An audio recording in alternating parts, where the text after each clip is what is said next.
Hello மக்கா, என்ன நண்பன் ஒருத்தன் பாலலோட இருக்க போன்னு சொல்லிட்டு கூப்பிட்டாங்கக்கலாம். சரி சும்மா தானே கிடக்கும், நம்மளும் போன்னு சொல்லிட்டு போயாச்சு. அந்த போய் பார்த்தா கண்டெய்னர் ஃபுல்லாக மற்ற அட்டைப்பட்டி சாதனம். சரின்னு சொல்லிட்டு நல்லப்பம் தோரில் எடுத்தாச்சு. தோரில் சுமந்துட்டு அட்டைப்பட்டியை கொண்டு போயாச்சு எட்டலாம். அட்டைப்பட்டி வந்து ஒரு 15 கிலோ சாதனம் உள்ளே இருக்கு. அடித்து பிடிச்சி அப்படியெல்லாம் ஏறி பாக்ஸை கொண்டு உள்ள அப்படியே தள்ளி விட்டாச்சு. அதுக்கப்புறம் நம்ம அப்ரசண்டி பயிலுவ வந்தானுவன், பின்னாடியே வந்தானுவன். அவனும் கொண்டு உள்ள அப்படியே தள்ளி விட்டானுவன். அடுத்தது கொஞ்ச நேரத்துக்கு நல்லா சுறுசுறுப்பாக வேலை செஞ்சு விட்டுலாம். நானே நம்ம நினச்சேன் பயிலோலாம். பின்னே பரவாயில்ல வேலையால செஞ்சானுவன். சம்பவம் என்னன்னா, இந்த பாக்ஸை கொண்டு கடையை பின்னாடி அரையாத்துச்சேன்னானுவன். இங்கே வந்து பார்த்தா ஒரு படி அறையாறணும்.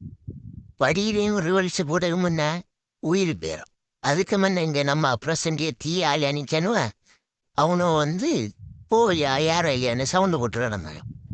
அடுத்தது எப்படி அடித்து பிடிச்சி ரிவல்ஸையும் போட்டு மேலே ஏற்றியாச்சு. பின்னாடி அவனும் ரிவல்ஸை போட்டு ஏறி வந்தானுவன். பைய வந்தானுவன் மேலே. கிந்தி தான் வரணும். நீ நீ தோலில் செம்முக்கு வந்தீங்களா இல்லை தலையில் செம்முக்கு வந்தீங்களா? சரி பயிலும் நல்ல அலர்ஜியானும் 50 ரூபா கொட்டி கூட போனது என்ன கொஞ்சம் குஷியான கட்டியலாம். ஒரு பயல வேலையை கூட்டு வந்தா அடி விட்டுட்டுன்னு கையில் கிட்டேன் போட்டு வச்சுட்டு என்னன்னு பார்த்தா அந்த ஓர்விக்கு தான் இல்லை, ஒரு சின்ன ஒரு ஸ்க்ராட்ச். அதுக்கு அடி விட்டுட்டு நாங்கள் ஒதுங்கிட்டு கிட்டேன் போட்டு இருக்கானோ. இந்த சொல்ல இவனும் இல்லை வேலையை வாழானாலும் வேதனையை வாழானாலும் தெரியலை கட்டலாம் போக்கா. அடுத்து என்னன்னா 11 மணி போல் ஒரு குப்பி ஜூஸே வாங்கிட்டு வந்தானுவேன். அதில் தான் ஒரு 10 பேர் குடித்தோம். இங்கே ஒருத்தன் 2 கப்பு எடுத்து குடிச்சு தீர்த்துட்டான். 6 பேர் குடிச்சார்.